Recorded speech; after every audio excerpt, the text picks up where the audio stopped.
And we are back, ready for game 3. 30 seconds left in the lobby before things kick off here. This has been probably one of the more remarkable days. I mean, this is the second week we've done this, but having Lush pick up 2 wins in a row has been kind of a precedent to be set, and hoping to possibly see them make it to the top 10 again. But as it stands, we'll have to see how that one does in game again. I am Gormizer, and joining me one more time, and for the last time for today, is going to be M-Target. Yep, well, happy to be here. And also to note is that he made it back-to-back with a, 87 and 88. Now we're down to 83. We had about 5 people probably need to go to bed. So, understandable. It is probably late if anybody is from Europe and decided to play for some reason through the lag and everything else. As it stands with the way the plane kind of starting off, it's going to be an interesting path overall, just going to be allowing some players to opt for the city. This is kind of similar to what we saw actually in the first game today. Yeah, it should be very, very similar path.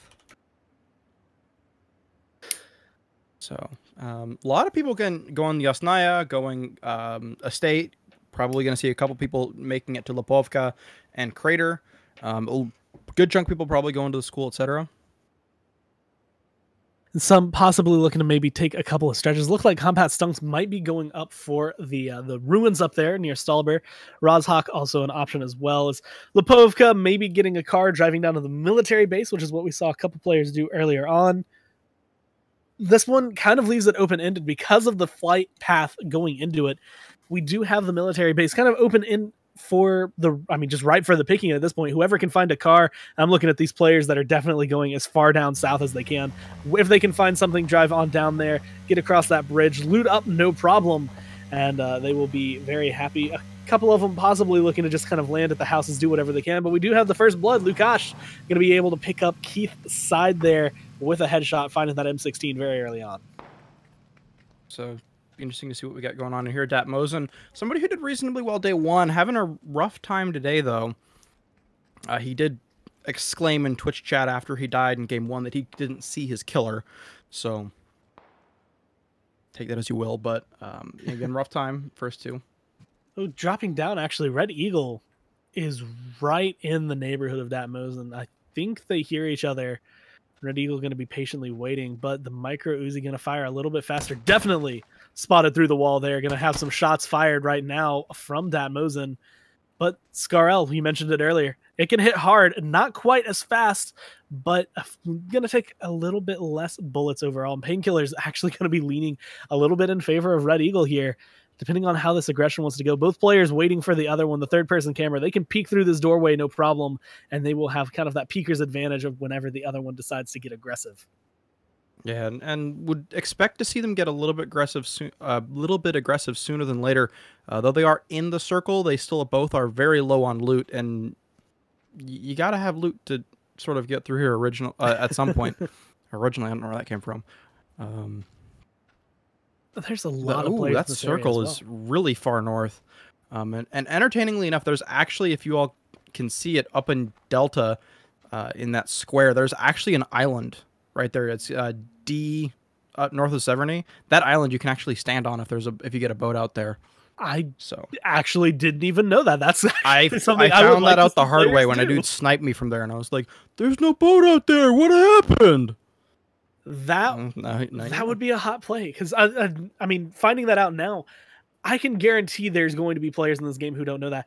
Now we have 3 players within just a stone's throw of each other here in the school, and I'm waiting. Good Day with the Vector can drop down, potentially find a kill here if he wants to. Just in the other room, actually going to be running the other way, going downstairs.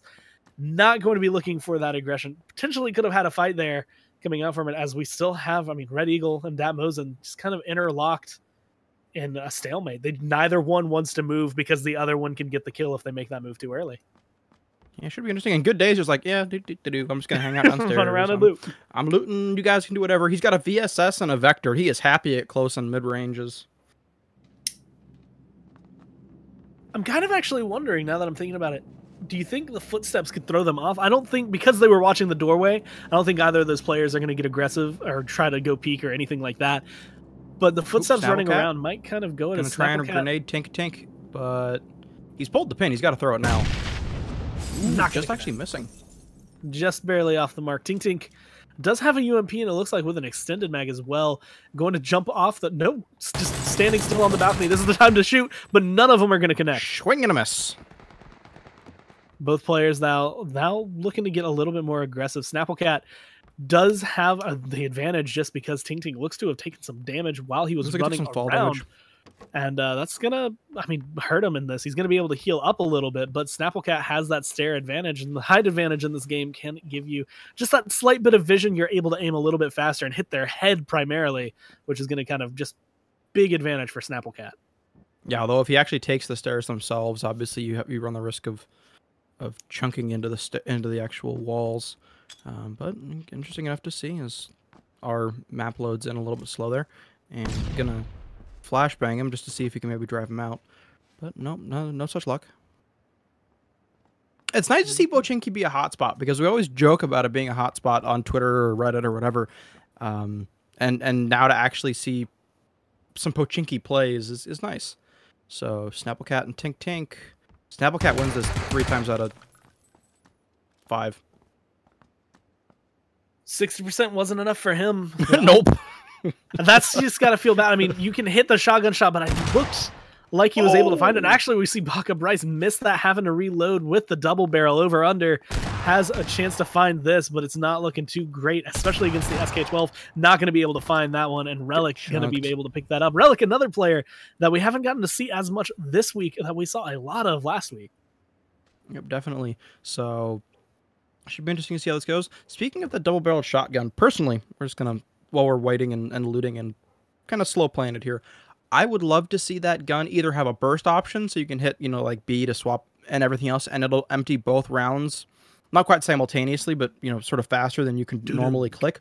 Or not be able to be iron-sighted and left-click be the left barrel and right-click be the right barrel. That would be a really neat concept as well, because, accompanying that, like, with leaning and kind of the angle that you see players, that, like, it's potential, if you're at a certain angle, my left barrel is going to hit a little bit better than you would see from the right barrel. So that could actually be some interesting play coming through it. So we go back, Datmosen and Red Eagle. Looks like Red Eagle decided to poke at some point, but both of them are still standing in the exact same place, just one with a little less health. At this point, you're losing so much time. You're losing the loot. We already saw that guy ran through and grabbed everything that it is. In and out. Good day, yeah. And at this point, it's like, there's no point to this. One of you needs to peak, but both of them, I want to say, partially stubborn, partially just wanting that win as badly as they can, and not able to find the play they want. With the health bars the way they are, it's going to be rough, and Datmosen looking like he's going to have the distinct advantage just coming through it. Ooh, big Matt. Headshot. Oh, no helmet. That's that'll do it. That'll do it. A lot of people will kind of underestimate that, especially going into it. Level 1 helmets, they're not the best thing. It's not going to be the happiest thing that you have to find, especially when there was a point where you could just find tons of them all around you. But it's better than nothing. It's not much better than nothing, but it is still better than nothing. It's going to protect your head just a little bit, and just enough that things like that won't happen to you. Well, again, if you look at the quote math, I say it's math when it's really just sort of some experiments that some people have done. Level 1 helmet adds 1 full headshot survive. So if you get shot in the head with an M16 or an M4 or a SCAR, they all do the same damage to the head. Single shot, headshot, done.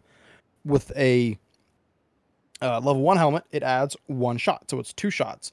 You add a level 2 helmet, it adds 2 more shots, so it's 3. You add a level 4 helmet, it adds 3 shots, so it's 4. So a level 1 helmet's really not the worst. Obviously, it's not a level 3 helmet, and everybody complains about level 1 helmets, but I would much rather take 2 shots than just 1. Yeah, to the head than just 1, especially in that case. When you're this early on in a close range, when you have full auto weapons, they don't have to aim that hard. They just have to hope and spray. And at that point, you get kind of like a CSGO spray thing where it comes down to the shot. Eventually, one's going to find your head. They don't have to aim as hard as they have, or as hard as they could. And they're going to be able to find it, especially with just kind of a point click spray. Level 1's going to be your best bet. It's still going to hurt. You're still going to take a lot of damage, but you at least get some counterplay in it. So getting the armor, everything is going to matter. Of course, as it stands right now, we're going to be seeing the circle starting to close in and getting around. Some players still outside, but at this point, I've gotten used to seeing a lot of these players not worry too much about that first circle, not get into a rush and not get too worked up. about the fact that they might not be in it, as we're going to see. Looks like In Taylor just kind of getting some loot at this point, running around in a nice little secluded area, but stuck up here with a couple of other players. Katie Cakes, though, number 2, I believe, on the leaderboard as of last week, looking to try and join them and try to change up the way the game's been going. We have not seen her make a top 10 yet. Yeah, which is unfortunate because we saw some great play out of her last week. But again, there's a little bit of that RNG factor, a little bit of, maybe some, you make one wrong mistake somewhere along the way. And ooh, speaking of wrong mistake, Fire 1337, I think that was his corpse. That's a fresh, or quite possibly fresh, level 3 military vest that is now just laying on that road. I'm wondering if anyone sees his body while they're running around, if they're going to stop and loot it, because that's one of the things, like, personally, I'm a loot hog, so I love to be able to grab whatever I can, but you have to be in the right place at the right time to be able to find something like that. And ultimately, kind of out of the area, doesn't look like anyone's going to be able to pick that up. I guess it's a good way. I mean, you're keeping it out of the hands of everyone else, but unfortunately for you, you are now roadkill. So when it comes down to it, well, hey, look, we're back at the school. Datmosen and Red Eagle still haven't moved. I can't believe, I can believe they haven't moved because they both believe that the other person will kill them as soon as they do something. But that's just... I'm impressed. I'm actually genuinely impressed because of the patience coming out of them. I would have given up at this point. Not even given up, but I would have aggressed. I would have been like, all right, screw it. I'm going in for it. If I die, I die, whatever. Of course, they want the points. They want to go wherever they can. But one person's going to come out on top. The other thing is, low health, is they can jump out those windows. The school is one of the few places where you are actually able to jump out the windows if you do it right. The rest of the map, it's almost impossible to jump out windows, but that is one of the few places where you can do it. I actually didn't know you could until I watched one of the early versions of Zombies where a streamer jumped out the window, ran around behind the zombie horde, and mowed them all down. It was hilarious. Abyssal Smite. Laying in wait. I think Relic spotted some feet. Is going to come in. Going to be able to get the shots. That's the problem with being prone right there. You can't get up. You can't aim that fast. Nope. If you can lean a bit, you can just lean and start shooting. But when you're like, oh, I've got to get up.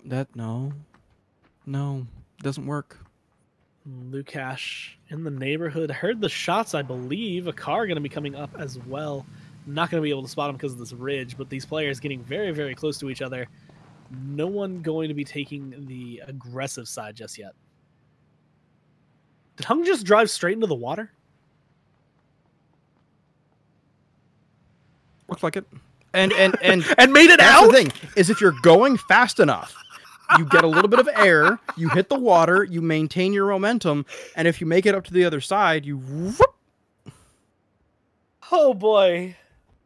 That was insane, as now it looks like Lukash potentially going to be getting aggressive here. Bandages is all Relic has under his belt to be able to And are we going to see Relic die the same way that he got a kill?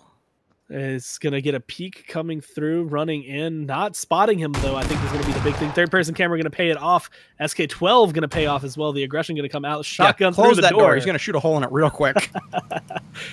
But now another player kind of joining the fray. Potentially, just going to drive right on. He's like, that's exactly what I would do if I heard gunshots at a building, too. Especially shotgun shots. I'm like, okay, you guys can't hit me. I'm just going to keep going. Con Games, by the way, if you look in the bottom corner, it's obviously gone now, but it did briefly say that he did get a kill with an M249. So we do have a heavy machine gun, or light machine gun, excuse me, on the field right now. And Lukash tried to bait out Relic, and now we're going to have a nice shot. 2 headshots. Blap, blap. We actually see Vades Gaming. I believe we're just now on the second circle, but dying outside the play zone this early on. Fade's not going to be able to make it as far as they did last time. And now when we're looking at the way that some of these players are placed up, that's going to be... Every time we go, every time the school is just hovered over, I just see those two hovering next to each other, and it just... Yep. Let's see. Sneeze and Schloff are kind of fighting. Moliak is healing after getting through the circle on the south side. Real Napalm. He is inside the circle, ladies and gentlemen. Inside the circle. Real Napalm. Everybody, round of applause. Speaking of inside the circle, where's Machine Gunner? Machine Gunner.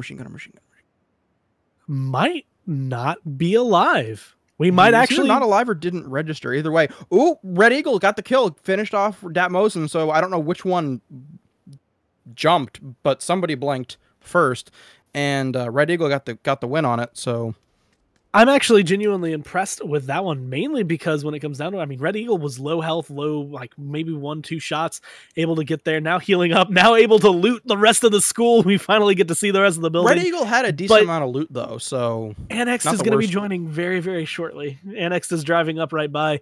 Some players decide to stop and loot, some players just keep driving Annexed. Looks like he's just going to keep going.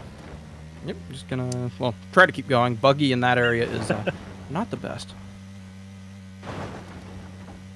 Now the players 26 seconds, 20 seconds now, sitting kind of closer towards when the circle is going to collapse. A lot of them pretty much already in the circle. This has kind of been a favorable circle since the spawn for the plane, and a lot of the initial drops were kind of up here towards the middle of the map. Spiffaroo looking to be possibly caught out. Mayo, another player, big from last week, going to be in a little shack over there. Grenade cooked.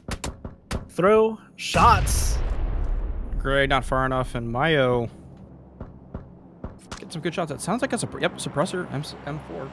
Ooh, Com Games actually took out Spiffaroo from somewhere else. So now Mayo, he saw the dead body drop, and he's a little bit worried. Com Games over there a little bit further east of him.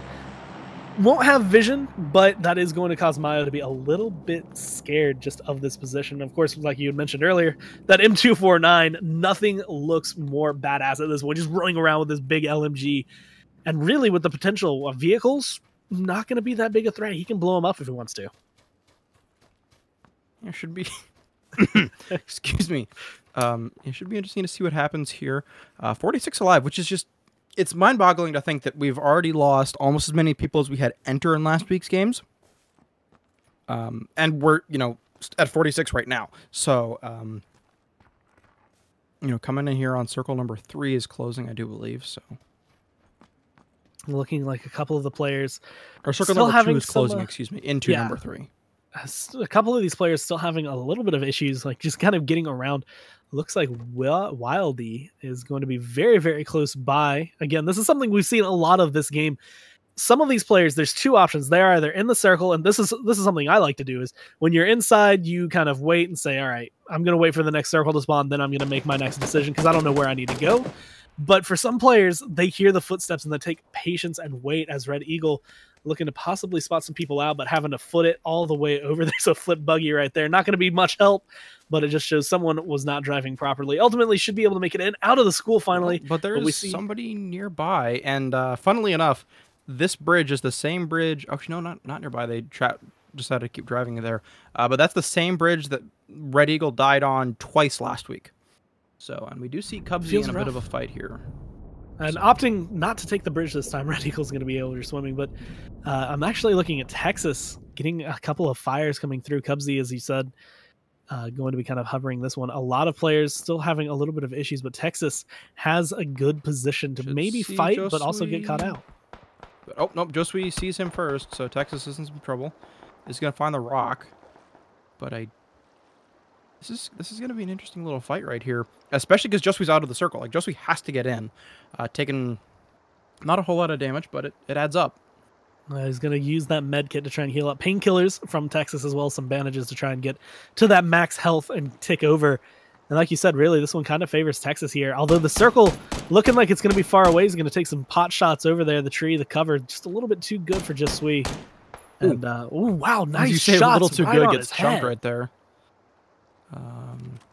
Again, the spectator doesn't quite sync up with where shots actually are going, but especially because Josui is out of the circle, does not have the luxury of staying still and playing this slow. Gotta move. And I like this decision to just, okay, you know what? I'm gonna full amp on everything and then run. Problem is the dead beef is just up on the other side here. 8x on an M4 versus a Car 98. If the Car 98 has an 8x as well, I'm gonna err on the side of the Car 98 winning that fight. But Deadbeef has no idea. Neither of them have any idea that they're there. And if Deadbeef fires, though, then Josui will just be able to spin and fire. Ooh. Think he sees him? No, not quite. Both of the players. This is one of those things that, and again, we saw this earlier, and this is one of my favorite things about spectating the games, is we get this overhead view where we get to see, the players.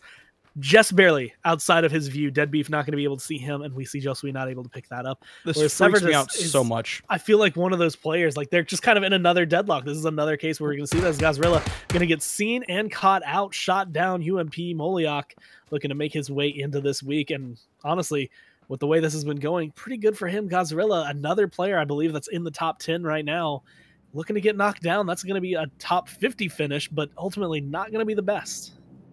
Yeah, it's going to be interesting. Texas here on a boat, doing his best, trying to get... He's in the circle now. He's going to try and probably ride all the way up into this small little pond and jump right in, though. That does mean that he's going to have to go right past Moliak, Relic, Compact Stuns, and we're just going to see where it goes. Moliak doesn't actually even really seem to turn around, though with a shotgun, wouldn't really want to.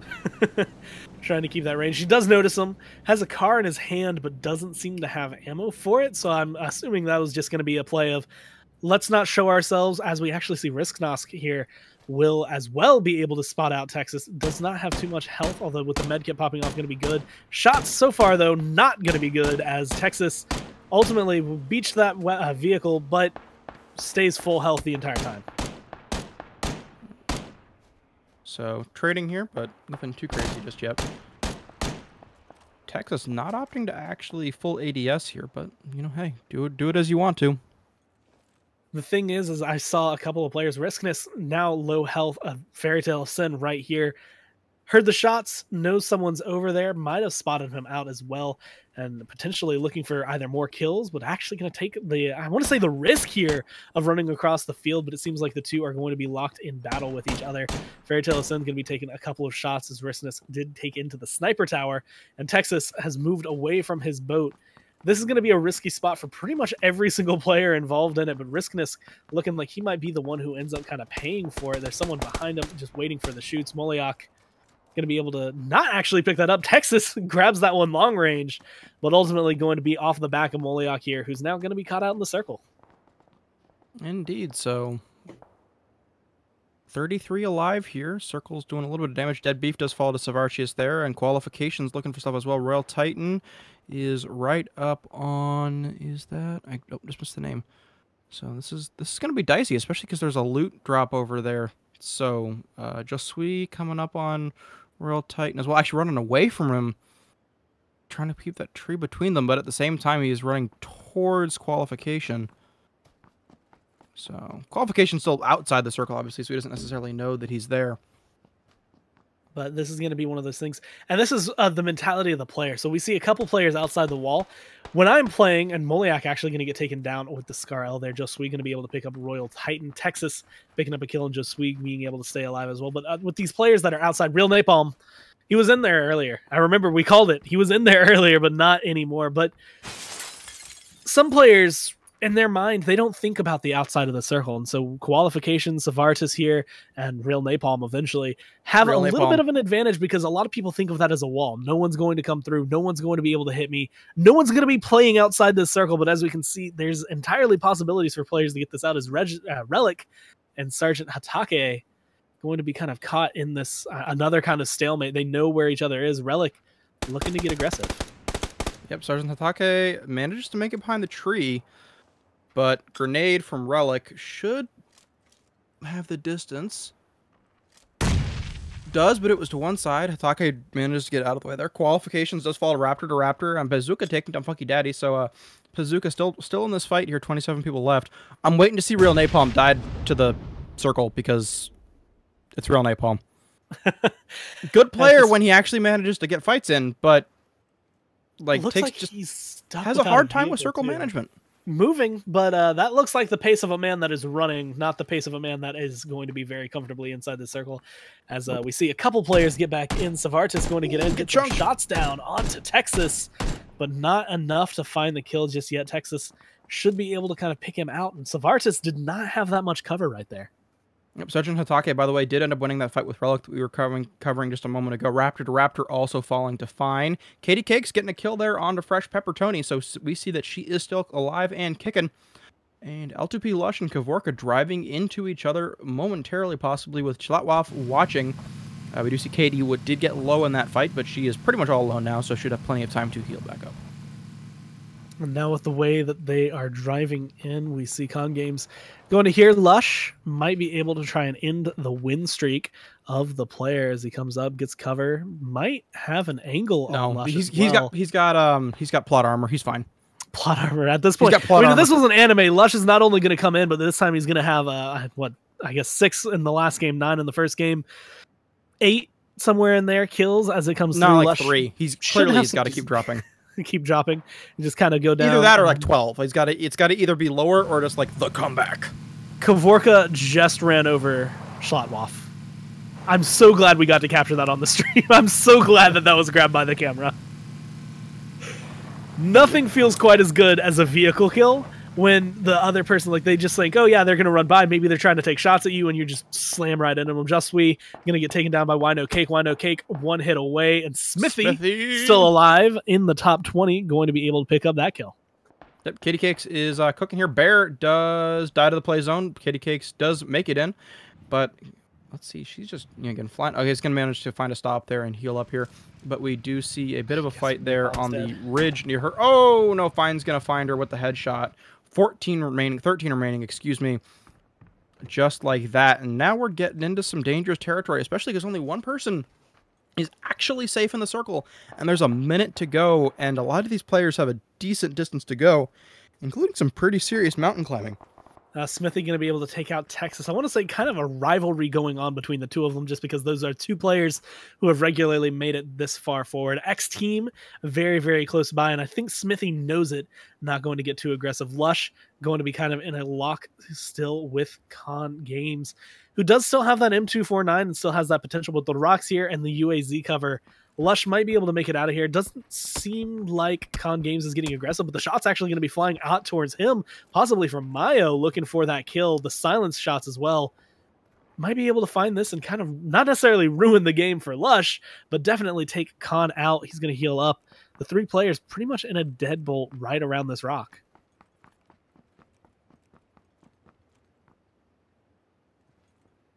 So this is pretty tense now, especially as we've got Lush in a position where he's got to push, past people. Well, he's in a car, so that he may just go, bye, Felicia. But let's see if, ooh, getting clipped, and down. Dead at number 11. He is done. That is it. We have no 3-peat today, ladies and gentlemen. I mean, technically, it has 2 1s in it, so... I mean, 1-1 and then 1-1. So maybe he just won 4 games. He was trying to win for the next just get out. As it stands, though, that's going to be bringing us down into the top 10. Left Sergeant Hatake going to be able to get in here for the very edge of the circle. A few more players have joined them. Smithy looking to be one of those that's safe as well. And looking, I can't tell if that was a shotgun or a sniper, but we do have an M24 or an M24 here on the sniper side, not the assault rifle or the LMG here, as it looks like M249. All right, there we go. And Mayo dies outside the play zone. 9 players remaining. We have Fine does manage to heal up, so he should be able to get across that line. X Team dying outside the play zone as well. X Team having another getting into the tops, but then dying to something not enemy, whether it be blowing himself up once or other things. Pizuka, they're going to get Con Games again. Maybe this is Pizuka's chance to take the W. And I think Hippie Lettuce sees Danny. If not, you probably should see him now, but we're going to look the other way. Reptar still feeling pretty good about himself. And this is quite an interesting circle, too, because, again, we have this situation where there's one person in the circle and everybody else has to move. Reptar right behind Sergeant Hatake as well. Smithy maybe looking to try and get a W from last week. Reptar does find Sergeant Hatake there. Fine, may have heard something. Smithy's looking the other way, so Smithy may find something here. Danny was taken finding Hippie Lettuce, though, so Hippie Lettuce's position did not do him much good here. Smithy looking not a great position, but he does know that if anybody has to go towards the circle from that direction, they have to go through him. And right now I'm looking, I mean, Fine is lucky, just barely outside the circle, almost dying to the last circle, just barely able to make it the heal and make it in right there. The circle kind of spawning on him allows him to have that little bit of breath where you go through. Pizuka potentially going to get caught out here as we see Danny was taken coming up pretty much right behind him. They should see him, but actually Danny was taken just a little bit blindsided there, was looking a little bit too far south, and Pizuka going to be able to make it through, running right into the lap of Fine, though. But this hey, could he's run things really in the money. really Top rough. 5 is where the points really start Where the adding points up come here. through. Pizuka looking at Fine. Fine, though, I think taking some shots. Actually, not at Pizuka, but at... maybe it is Pizuka. I think it originally was now. but now Pizuka going to get cut out. Shot's going to come down. Ding. That's going to be another kill. Top 3. Reptar. Smithy takes on Reptar. Smithy. Top 2. Gehring getting himself another top 2 finish here. Fine needs to decide what he wants to do. Fine has to push Smithy. So if you're Smithy, you want to just sit in this rock until the last possible second, especially because you heard those gunshots from the other direction. He's going to poke he's out. got an 8x too. So 8x going to give him that chunk. good vision. Ooh, the tree. One more hit's all it's going to take, but Fine, that tree going to be very good. Again, though, in a bad position at this point, not able to really kind of close this gap without exposing himself. Yeah, be able Smithy to looking to close here. Smoke He's grenades. Says, I don't want to wait. I'm going to push Fine here.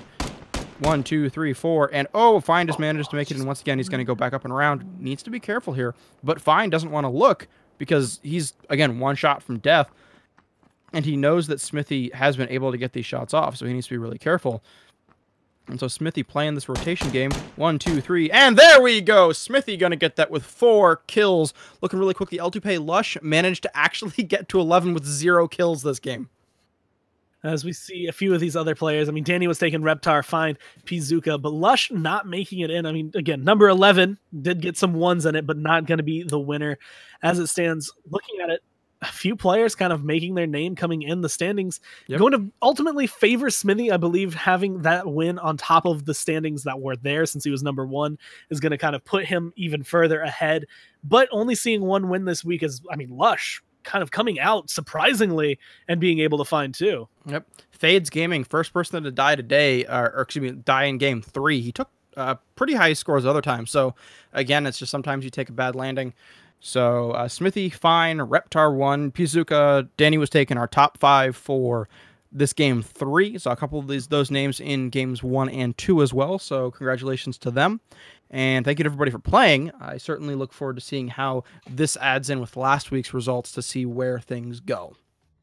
But with that, that will be it for this week. We do the 3 games every week. We did it last week, and we will be doing it again next week. So if you want to hit the follow button for the Twitch channel to be able to know when we are going to be live. If you want to play, you can always go and sign up. You can also subscribe, as I have production telling me in my ear, just to go on the full sellout mode. If you want to give us a little bit of extra money, kind of help support things going forward, that's always going to be helpful and thankful from us for us to see that. But if you want to sign up, you can always come in and try to play as well next week. If we end up going over 100 people, we will end up splitting into a couple of groups, so we will be able to accommodate any number of players, so you don't need to worry about maybe not getting the cap. That's never going to be an issue.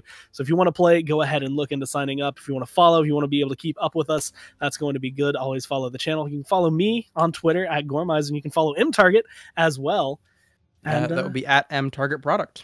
And with that, I believe will be the end of the week for this week and the end of the games as well. And you can always kind of keep track, come back next week to either watch and or play. But we will talk to you guys then, and we will be closing it out now.